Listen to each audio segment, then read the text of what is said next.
రాష్ట్ర రాజకీయాలపై షర్మిలకు అవగాహన లేదని, ఆమె వ్యాఖ్యలకు పొంతన ఉండడం లేదని ఏపీ ప్రభుత్వ సలహాదారు సజ్జల రామకృష్ణారెడ్డి అన్నారు. షర్మిల మాట్లాడిన ప్రతిదానికి సమాధానం చెప్పాల్సిన అవసరం తమకు లేదన్నారు. వైఎస్సార్ పథకాలను తుంగలో తొక్కింది కాంగ్రెస్ పార్టీనే అని మండిపడ్డారు. కాంగ్రెస్ పార్టీ వైఎస్సార్ ఫ్యామిలీని ఎంతగా వేధించిందో షర్మిలకు తెలుసన్నారు.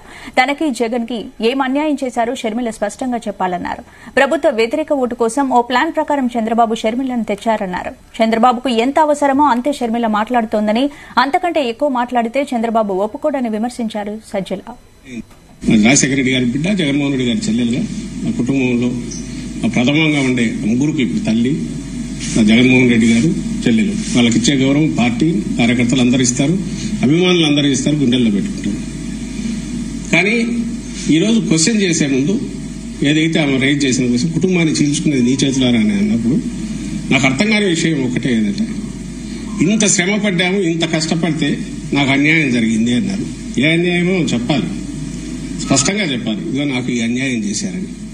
ఏదైనా పదవుల పంపకంలో అన్యాయం చేశారా?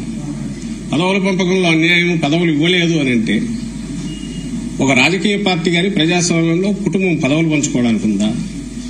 ఇప్పుడు పదవుల్లో భాగస్వామ్యం, అధికారంలో భాగస్వామ్యాలు ఉంటాయా? అది సబబేనా? అది చర్చకు అసలు చర్చించడానికి కూడా అర్హమైందేనా? అసలు అది ప్రజాస్వామ్యం ఎట్లా అవుతుంది, రాజకీయ పార్టీ ఎట్లా అవుతుంది? ఒకసారి మొదలు పెట్టాక రాజకీయ పార్టీ దాని స్వరూపం అది తీసుకుంటుంది. ఆ ఒక స్వరూపం తీసుకున్నాక అందులో ముందు నుంచి పునాదుల దగ్గర నుంచి ఉన్న వాళ్ళు ఉంటారు, ఎదుగుతున్న కొద్ది మధ్యలో జాయిన్ వాళ్ళు ఉంటారు. ఆ ప్రవాహం ఎంత అప్రతిహతంగా ముందుకు పోతుందో, ఎంత బలంగా కొత్త ఆలోచనలను కూడా తీసుకోగలుగుతుందో, అభివృద్ధి కాగలుగుతుందో అంతకాలం అది మనగలుగుతుంది, నిలబడుతుంది. లేకపోతే చరిత్ర కాలగర్భంలో కలిసిపోతుంది.